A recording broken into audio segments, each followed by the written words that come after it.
ಎಲ್ರಿಗೂ ನಮಸ್ಕಾರ. ನನ್ನ ಹೆಸರು ಶಿವಣ್ಣ ಅಂತ. ನಾನು ರಾಮನಗರದಿಂದ ಬಂದಿದ್ದೀನಿ. ನಾನಿವತ್ತು ನೀರಿನ ಬಗ್ಗೆ ಮಾತಾಡೋಣ ಅಂತ ಅಂದ್ಕೊಳ್ತಾ ಇದ್ದೀನಿ. ಯಾಕೆಂದರೆ ಮನುಷ್ಯನಿಗೆ ಆಹಾರ ಎಷ್ಟು ಮುಖ್ಯನೋ ಅಷ್ಟೇ ನೀರು ಸಹ ಅಷ್ಟೇ ಮುಖ್ಯವಾಗಿರುವಂಥದ್ದು. ನೀರನ್ನು ನಾವು ಯಾವ ರೀತಿ ಯೂಸ್ ಮಾಡಬೇಕು, ಉಪಯೋಗಿಸ್ಬೇಕು ಅನ್ನೋದ್ರ ಬಗ್ಗೆ. ಈಗ ಹಿಂದೆಲ್ಲ ನಾವು ನೀರು ಕುಡಿಯೋದಕ್ಕೆ ಏನು ಮಾಡ್ತಾಯಿದ್ವಿ, ಬಾವಿಲಿ ಸೇದ್ಕೊ ಬರ್ತಾಯಿದ್ವಿ. ಅದು ಸ್ವಚ್ಛವಾಗಿರ್ತಾಯಿತ್ತು. ಹೊಳೆಗಳಿದ್ದರೆ ಅಲ್ಲೇ ಚಲ್ಮೆ ತೊಗೊಳ್ಬಿಟ್ಟು ನೀಟಾಗಿ ತಗೊಳ್ತಾ ಇದ್ವಿ. ಇವತ್ತು ಹಂಗಿಲ್ಲ, ಎಲ್ಲ ಪೊಲ್ಯೂಷನ್ ಆಗ್ಬಿಟ್ಟೈತೆ. ಯಾಕೆಂದರೆ ಬಾವಿಗಳು ಇಲ್ಲವೇ ಇಲ್ಲ. ಬಾವಿಗಳೆಲ್ಲ ಬರ್ತವೆ, ಬೋರ್ವೆಲ್ಲು ಮತ್ತು ಇಲ್ಲ ಪಂಪೆಲ್ಲಾಗಿ ಬರೋವಂಥದ್ದು ನಾವು ಕುಡಿತಾ ಇದ್ದೀವಿ. ಆ ಪಂಪೆಲ್ಲಾಗಿ ಬರಬೇಕಾದ್ರೆ ಅದನ್ನೆಲ್ಲ ಕ್ಲೀನಿಂಗ್ ಮಾಡೋಕ್ಕೆ ಕೊಡ್ತಾರೆ. ಅಂದರೆ ಅದಕ್ಕೇನು ಕಸ ಕಡ್ಡಿಗಳು ಮತ್ತು ಕ್ರಿಮಿಕೀಟಗಳು ಇರ್ತವೆ ಅಂತ ಅಂದ್ಬಿಟ್ಟು ಅದಕ್ಕೆ ಆಲಮ್ ಅಂತೇಳಿ ಹಾಕಿ ಕೊಡ್ತಾರೆ. ಅದೆಲ್ಲ ನಾವು ಕುಡಿಲಿಕ್ಕೆ ನಾವು ಯೋಗ್ಯ ಅಲ್ಲ. ಒಂದು ರೀತಿಯಲ್ಲಿ ವಿಧಿ ಇಲ್ಲ, ಕುಡಿತಾ ಇದ್ದೀವಿ. ಆದರೂ ಸಹ ನಾವು ಕುಡಿಯೋ ನೀರನ್ನ ಯಾವ ರೀತಿ ಉಪಯೋಗಿಸ್ಬೇಕು. ಈಗೇನಾಗುತ್ತೆ, ಫಿಲ್ಟ್ರ್ ನೀರು ತಗೊಬರ್ತಾ ಇದ್ದೀವಿ. ಫಿಲ್ಟ್ರ್ ನೀರು ಆ್ಯಕ್ಚುಲಿ ಫಿಲ್ಟ್ರ್ ನೀರು ಸಹ ಯೋಗ್ಯ ಅಲ್ವಂತೆ ಕುಡಿಲಿಕ್ಕೆ. ಆಮೇಲೆ ಬಾಟ್ಲ್ ನೀರು ಅದಕ್ಕಿಂತ ಯೋಗ್ಯ ಇಲ್ಲ ಅಂತ ಹೇಳ್ತಾರೆ.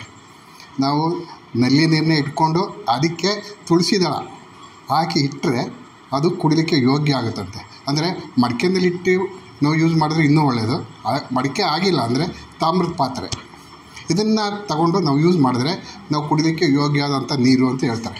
ಅಂದರೆ ಬಾಟ್ಲ್ ನೀರನ್ನ ಕುಡಿಲೇಬೇಡಿ ಅಂತ ಹೇಳ್ತಾರೆ. ಅದರಲ್ಲಿ ಈಗ ಏನಾದ್ರು ಪೆಪ್ಸಿ, ಕೋಕೋ ಕೋಲಾ ಅವೆಲ್ಲ ಏನು ಕುಡಿತೀವಲ್ಲ, ಅಲ್ಲ ಆ್ಯಸಿಡಿಕ್ ವಾಟರ್, ಅದನ್ನ ನಾವು ಯೂಸ್ ಮಾಡಲೇಬಾರ್ದು ಅಂತ ನಮ್ಮ ಒಂದು ಆರೋಗ್ಯ ದೃಷ್ಟಿಯಿಂದ ಅಂತ ಹೇಳ್ತಾರೆ. ಆಮೇಲೆ ನಾವು ನೀರನ್ನು ಕುಡಿಲಿಕ್ಕೆ ಈ ಥರ ಯೂಸ್ ಮಾಡ್ತೀವಿ. ಮತ್ತು ಯಾವ ರೀತಿ ಕುಡಿಬೇಕು, ನಾವು ಬೆಳಗ್ಗೆ ಎದ್ದ ತಕ್ಷಣ ಸ್ವಲ್ಪ ಬಿಸಿ ನೀರಿಗೆ ನಿಂಬೆಹಣ್ಣು ಹಾಕ್ಬಿಟ್ಟು ಅಟ್ಲೀಸ್ಟ್ ಕಡಿಮೆ ಅಂದರೆ ಅರ್ಧ ಲೀಟ್ರಿಗಿಂತ ಹೆಚ್ಚಿಗೆ ಕುಡಿಬೇಕು. ಯಾವ ರೀತಿ ಕುಡಿಬೇಕು, ಕುಂತ್ಕೊಂಡು ಚಿಪ್ಪಾಗಿ ಕುಡಿಬೇಕು. 5-10 ನಿಮಿಷ ನೀರು ತಗೋಬೇಕಾಗ್ತದೆ. ಆ ರೀತಿ ಕುಡಿದ್ಬಿಟ್ಟು ಒಂದು 4-6 ಸುತ್ತು ಹೊಡೆದ್ರೆ ಮೋಸನ್ ನೀಟಾಗಿ ಹೋಗುತ್ತೆ. ಹಾಗೆ ಏನಾಗುತ್ತೆ, ಮೋಸನ್ ಯಾರಿಗೆ ನೀಟಾಗಿ ಹೋಯ್ತು ಎಲ್ಲದಕ್ಕೂ ಮಲಬದ್ಧತೆನೇ ಕಾರಣ ಅಂತ ಹೇಳ್ತಾರೆ. ರೋಗ ಬರಬೇಕಾದ್ರೆ ಮಲಬದ್ಧತೆ. ಆ ಮಲಬದ್ಧತೆ ಇಲ್ಲ ಅಂತಂದಾಗ ನಮಗೆ ನೀಟಾಗಿ ಆಯಿತು ಅಂತಂದರೆ ಆರೋಗ್ಯ ಚೆನ್ನಾಗಿರುತ್ತೆ.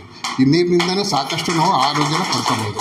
ಈ ರೀತಿ ನೀರನ್ನು ಸಹ ನಾವು ಈ ರೀತಿ ಬಳಸೋದ್ರಿಂದ ಒಂದು ಅನುಕೂಲ. ಮತ್ತು ಊಟ ಮಾಡುವಾಗ ನೀರು ಕುಡಿಬಾರ್ದು. ಊಟಕ್ಕೆ ಅಟ್ಲೀಸ್ಟು 1 ಅವರ್ ಮೊದಲನೇ ನೀರು ಕುಡಿದಿರಬೇಕು. ಊಟ ಆದ ನಂತರವೂ 1 ಅವರ್ ಗ್ಯಾಪ್ ಕೊಟ್ಟರೆ ಒಳ್ಳೆಯದು. ಹಾಗಾಗಿ ನಾವು ಹೇಳಿದ್ನಲ್ಲ, ನೀರನ್ನ ಕುಂತ್ಕೊಂಡೇ ಕುಡಿಬೇಕು, ಚಿಪ್ಪಾಗೇ ಕುಡಿಬೇಕು. ಇದನ್ನು ಒಂದು ಕುಡಿಲಿಕ್ಕೆ ಯೂಸ್ ಮಾಡೋವಂಥದ್ದು.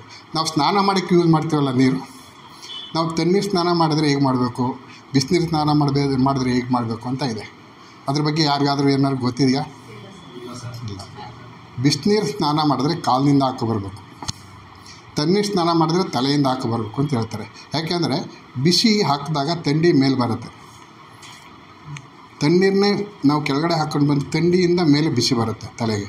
ತಲೆ ಯಾವಾಗೂ ತಣ್ಣಗಿರಬೇಕು, ಕಾಲು ಬಿಸಿ ಇರಬೇಕು ಅಂತ ಹೇಳ್ತಾರೆ. ಅದರಿಂದ ಬಿಸಿನೀರನ್ನ ಕಾಲಿನಿಂದ ಹಾಕೊಬರ್ಬೇಕು, ತಣ್ಣೀರನ್ನ ತಲೆಯಿಂದ ಹಾಕೊಬರ್ಬೇಕು. ಇಷ್ಟು ಮಾತಾಡಲಿಕ್ಕೆ ಅವಕಾಶ ಕೊಟ್ಟಿದ್ದೀಯ, ತಮಗೆಲ್ಲ ಧನ್ಯವಾದಗಳು. Thank you very much. Business ಜ್ಞಾನ ಭಂಡಾರದಲ್ಲಿ 3 ಪುಸ್ತಕ ಇರುತ್ತೆ. 3 ಪುಸ್ತಕ ಸೇರಿ ತುಂಬಾ ಕಡಿಮೆ ಬೆಲೆಗೆ, ಅಂದ್ರೆ ಪ್ರಿಂಟಿಂಗ್, GST ಮತ್ತೆ ಸರ್ವಿಸ್ ಕೊರಿಯರ್ ಚಾರ್ಜಸ್ ಬಿಟ್ಟರೆ ಮತ್ತೇನು ತಗೊಂತ ಇಲ್ಲ. ಟೀಮ್ ಕಟ್ಟೋದು ಹೇಗೆ, ಕಡಿಮೆ ಸಮಯದಲ್ಲಿ ಹಣ ಹೇಗೆ ಗಳಿಸಬಹುದು. ಸೊ ತುಂಬಾ ಜನ ಪುಸ್ತಕ ತಗೊಂಡಿದ್ದಾರೆ. ತುಂಬಾ ಕಡಿಮೆ ಸ್ಟಾಕ್ ಅವೈಲೇಬಲ್ ಇದೆ. ಆದಷ್ಟು ಜಲ್ದಿ ತೆಗೆದುಕೊಳ್ಳಿ. ಹಾಗಾಗಿ ಅಂಬೇಡ್ಕರ್ ಅವರು ಒಂದು ಮಾತು ಹೇಳಿದ್ದಾರೆ, ಯಾರು ಶಿಕ್ಷಣವನ್ನು ಪಡಿತಾರೆ ಅವರು ಹುಲಿಯ ತರ ಗರ್ಜನೆ ಮಾಡಬಹುದು ಅಂತ. ಹಾಗೆ ನಾನು ಕೂಡ ಹೇಳ್ತೀನಿ, ನೆಟ್ವರ್ಕ್ ಮಾರ್ಕೆಟಿಂಗ್ ಅಲ್ಲಿ ಯಾರು ಜ್ಞಾನವನ್ನು ಪಡಿತಾರೋ ನೆಟ್ವರ್ಕ್ ಮಾರ್ಕೆಟಿಂಗ್ ಅವರು ನೆಟ್ವರ್ಕ್ ಮಾರ್ಕೆಟ್ ಅಲ್ಲಿ ಹುಲಿ ತರ ಗರ್ಜನೆ ಮಾಡಬೇಕು ಅಂತ ಹೇಳಿದ್ರೆ ಈ MLM ಬಿಸ್ನೆಸ್ ಜ್ಞಾನ ಭಂಡಾರ ಪುಸ್ತಕನ ಇವತ್ತೇ ಖರೀದಿ ಮಾಡಿ. ಸೊ 97393139 ಈ ನಂಬರ್ಗೆ ಕಾಲ್ ಮಾಡಿ ನಾನು ನಿಮಗೆ ಹೇಗೆ ತಗೋಬೇಕು ಅಂತ ಹೇಳ್ತೀನಿ. ಫ್ರೀ ಹೋಮ್ ಡೆಲಿವರಿನೂ ಇರುತ್ತೆ. ಸೊ ಇದನ್ನ ಮೊದಲು ಫೈನ್ ಸ್ನೇಹಿತರೆ, ಇನ್ನು ಹೊರಡ್ತೀನಿ ನಾನು. ಮತ್ತೆ ಹೊಸ ವಿಡಿಯೋ ಜೊತೆ ಬರ್ತೀನಿ. ಸಬ್ಸ್ಕ್ರೈಬ್ ಮಾಡೋದು, ಲೈಕ್ ಮಾಡೋದು, ಲಿಂಕ್ ನ ಶೇರ್ ಮಾಡೋದು ದಯವಿಟ್ಟು ಮರಿಬೇಡಿ. ಮತ್ತೆ ಆಲ್ ದ ಬೆಸ್ಟ್. ಮತ್ತೇನಾದ್ರೂ ಇದ್ರೆ ನನ್ನ ಜೊತೆ ಪರ್ಸನಲ್ ಟಚ್ ಇರಿ. Love you, take care, bye.